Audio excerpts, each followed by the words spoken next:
Hello viewers, today's lesson is on major historical approaches to early childhood education. The objective of this lesson is to understand the different approaches to early childhood care and education. So, under this lesson we are going to deal with the program's history and what is the main components to each of these historical approach and what is the uniqueness about the program. Module 1 Introduction. As early childhood educators, we all have our own philosophies and approaches to education. Our approach to teaching is created from a multitude of resources and probably includes a knowledge from early childhood theories and understanding of child development and our experiences with children in different learning environments. Whether a new teacher about to embark her teaching and on early childhood care as well as a seasoned professional, it is helpful to know what other educators are doing in different types of programs. New approaches to teaching and learning can be adapted within our own environment, and information about how our philosophy of education compares or differs from others can be shared with the parents who are considering your program for their children. Early childhood education models, they represent a cohort approach to working with children, including the philosophical and theoretical base, goals, curriculum designs, methods and evaluation procedures. The education of the early childhood models from 1906 to 1970s, the approaches included the environment, the children, the teachers, the materials and the curriculum. The historical approaches to early childhood education models from 1906 to 1970s included the children, the environment, the teachers, the curriculum and the materials. Of all the major educational approaches, the first and the main important one is the Montessori method. Maria Montessori, the Italy's first woman physician, opened her first school in 1907. The Montessori school in the United States opened in 1911, and by 1916 the Montessori method was found in locations across the world. The use of natural observation in a prepared environment by an objective teacher led by Montessori to consider her method scientifically. After Montessori completed her direct study of the children, she specified every particular detail of her own school, and it should be operated in to ensure the accurate replications. The teacher's role in Montessori school is to observe in order to connect the child with suitable material. Let us now see what are the main components in Montessori method. First, let us look after the social component. The link between the family and school is important. The most Montessori classrooms have multi-age groups, which is intended to give children more opportunity to learn from each other. Montessori advocated that the children learn best by doing. In order to help children focus, the teacher silently demonstrates the use of learning material to learn. The children may then choose to practice on any material they have to learn about. Once the children are given the lessons with the materials, they may work on it independently, and often they have to designate their spaces. Now, let us have a look at the curriculum of Montessori. Module 2, the curriculum of Montessori method. In curriculum, it included the touching, seeing, smelling, tasting and exploring than just by learning. The child's work was a purposeful, ordered activity towards a determined end is highly valued in this method. This applies both to the exercises of practical life and as well as language. The main material in the classroom are the didactic. That means these materials involve the sensory experiences and are self-correcting. The Montessoris are designed aesthetically pleasing, yet they are very sturdy and were developed by Maria Montessori herself to help the children develop the organization. Events summarize that the preschool curriculum in Montessori program as consisting of 3 broad phases of exercises for practical life, that is the sensory education and the language activity, which includes both reading and writing. Then next comes the environmental setup. The environmental setup in the Montessori method is that the Montessori believed that environment should be prepared by matching the child's level to the corresponding didactic material. The environment should be comfortable for the children. That means that environment should be child friendly, the child sized chairs that are of lightweight. The environment should be home like, so that the children can learn, practice the life issues. For example, there should be a place for the children to practice proper self-help skills such as wash handing. Since Montessori believed the beauty helped with the concentration, the setting is aesthetically pleasing to the eyes, and in the setting each child is provided a place to keep his or her own belongings. Now, let us see what is the uniqueness of this program. In this Montessori method, the environment is prepared with the self-correcting material for work and not for play. The Montessori method seeks to support the child in the organization, thus pretend play and opportunities to learn creatively from errors are less likely to be seen in the Montessori classroom. The Piaget, often called as the father of constructivism, and the Montessori method agreed that the children learn from errors, and yet the setup in which the errors may occur is controlled and the error versus with the adult correcting the child. The classrooms are organized in this method. There are distant areas which contain materials to be mastered in that area. It is set up to be aesthetically pleasing with plants, flowers and attractive furnishing materials. In Montessori, each classroom has different ages involved in the individual activities. The children are free to engage in which projects they like to choose. The younger children participated in some activities to imitate their older classmates. The teacher. In Montessori system, the involvement of the teacher is unobstructive and quiet. She may be observing from a distance or sometimes demonstrating to a child how to use a new material. The teacher do not reinforce or praise the children for their work. Then come to the materials. Materials have a specific characteristics. In Montessori method, the materials are didactic and they are designed to teach a specific lesson. The materials are self-correcting, they are simple to complex, and the materials are often natural and mostly they are made up of the wood. The second set of activities and sensorial are helping the child to develop, organize, broaden and refine sensory perceptions of sight, sound, smell and taste. And the third aspect of this program involves conceptual academic materials. The conceptual learning activities are concrete and actively involve the child in a multi-sensory ways. So, this is all about the Montessori approach towards the early childhood education. After Montessori approach, let us have a look at the high or scope approach. Module 3, the high or scope approach.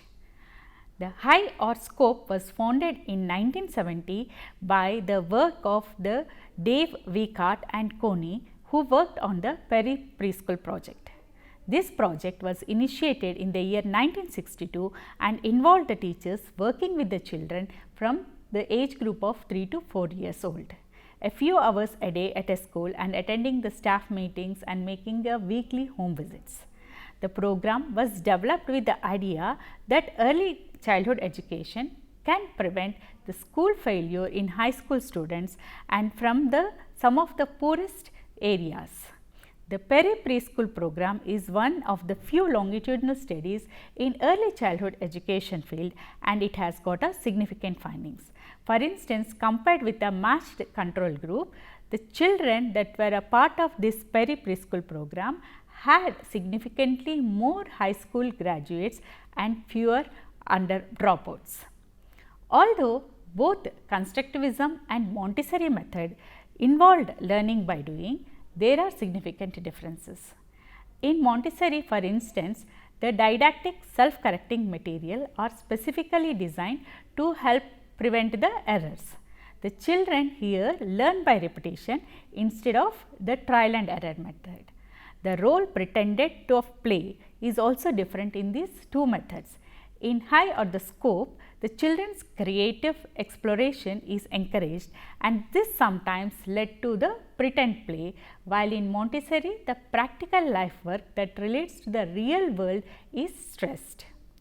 In the high or scope approach, it includes times of various grouping experiences in the classroom. There are specific periods in each day for small group times and for large group times, and for the children to play independently in the learning centers throughout the classroom. In this approach, the children are encouraged to share their thinking with the teachers and peers. The social interactions in the classroom community are encouraged. The teacher facilitates the work on the problem resolution with the children as whenever the conflict arises.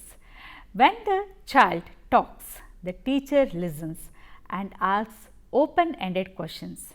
They seek to ask questions that encourage children to express their thoughts, be creative, and rather than having a closed questions. Each day in high scope, teacher observes and records what the children are doing. During the year, the teacher completes a high scope child observation record from the daily observations they have collected. Now, coming to the curriculum part of this high or scope approach. In curriculum part, the key experiences are designed specifically for this approach. The key experiences for the preschool children include the creative representation, classification, language, seriation, initiativeness, social relation, the number, movement, space, music and time. The curriculum includes plan, do, review. It is another major component of this high or scope approach framework. The children in this approach are encouraged to plan the area, the materials and the methods they are going to work with. The children actually carry out their own plan and review and articulate the classroom community, what they are actually doing during the time. The review time helps the children bring closure to their work and link their actual work to their plan. This curriculum approach also includes the cleanup time, which is a natural part of the plan, do, review.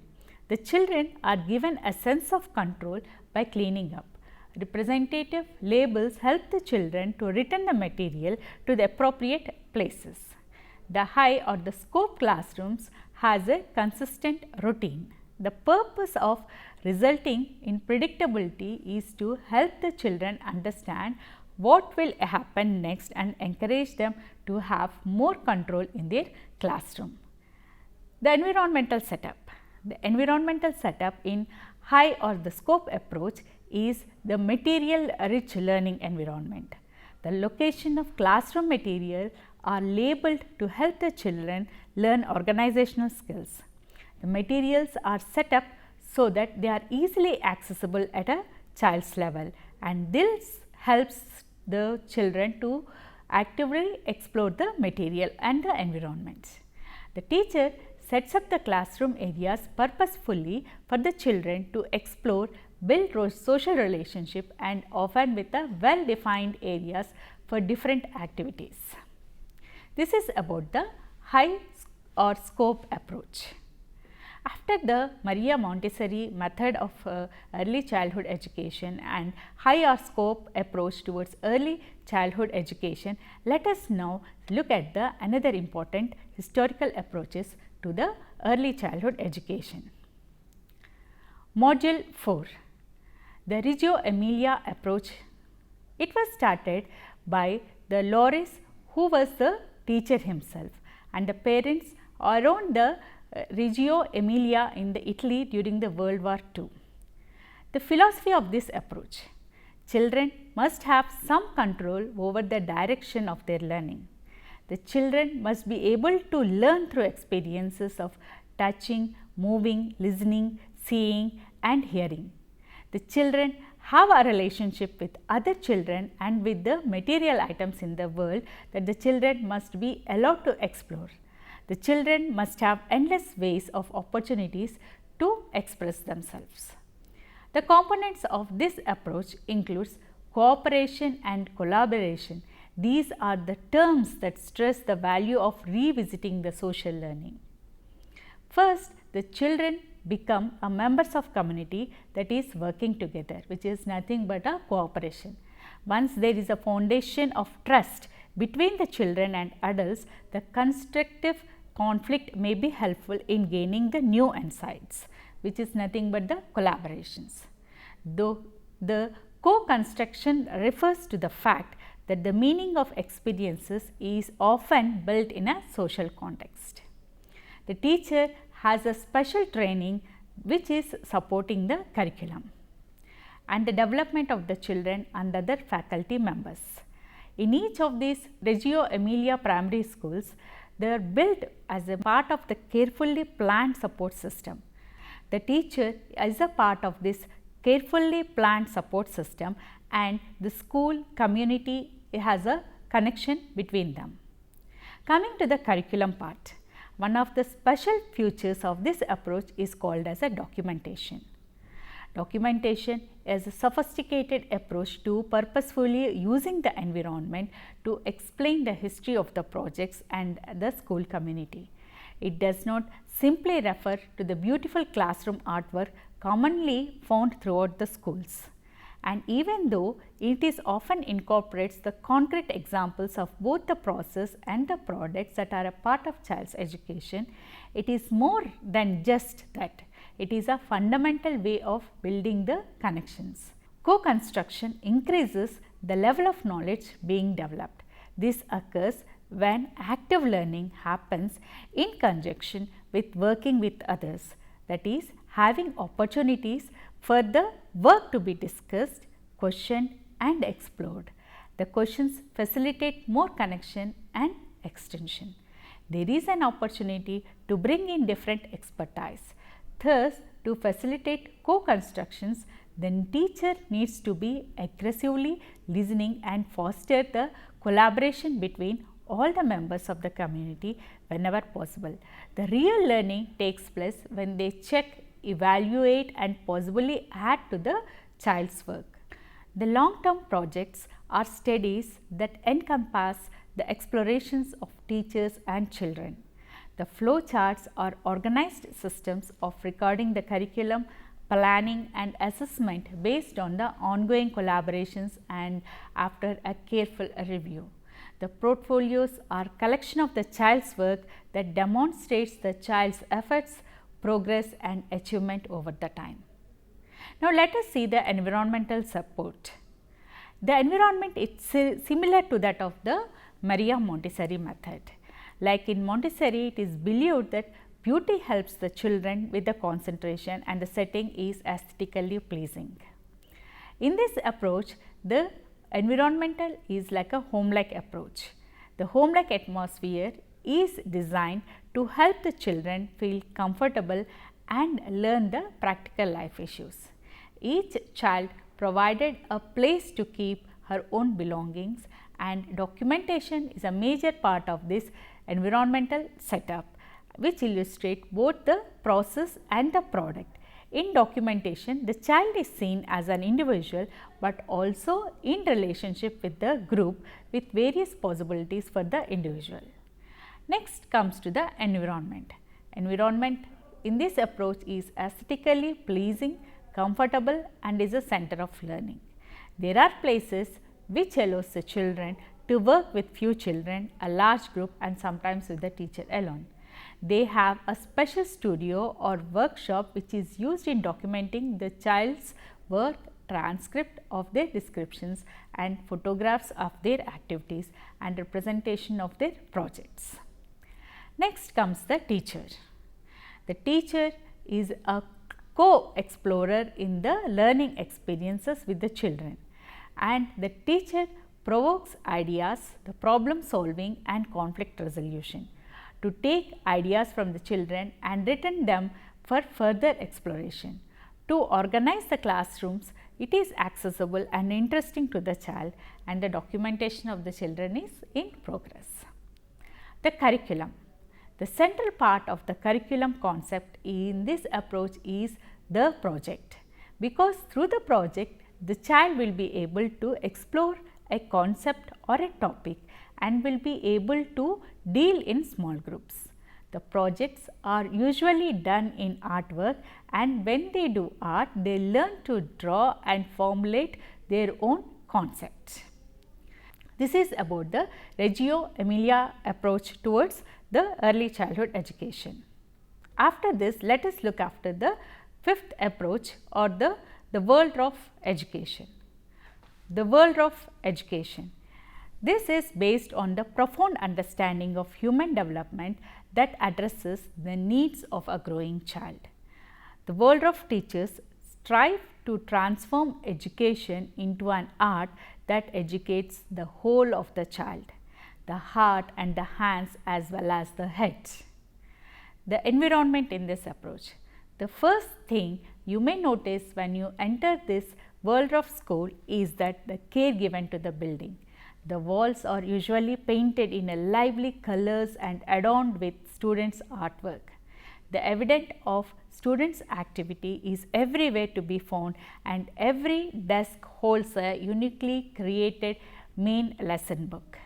The children. The children learning relate what they learn from their own experiences, that they are interested and alive, and when they learn, it becomes their own. Waldorf schools are designed to foster this kind of learning. The teachers. The teachers in Waldorf school are dedicated to generating an inner enthusiasm for learning within every child and allowing motivation to rise from within and helping the capacity of joyful lifelong learning. The curriculum. In this approach to early childhood education, it is largely experiential, initiative and sensory based. The emphasis is on providing worthwhile practical activities for the children to imitate and allowing them to learn through the examples. So, today we have understood the different approaches to early childhood education. We have seen the Montessori method of approach, the high or scope approach, and the Reggio Emilia approach, and the Waldorf educational approach. Each approach has a different environment, materials and the methods of educating the early childhood educators. So, in Maria Montessori, we have seen the didactic material usage and self-learning where the errors are less in the children. Like that, in each approach, they have their own the kind of ideas or the materials or the environment for the early childhood education program. Hope you have understood the lesson. Thank you.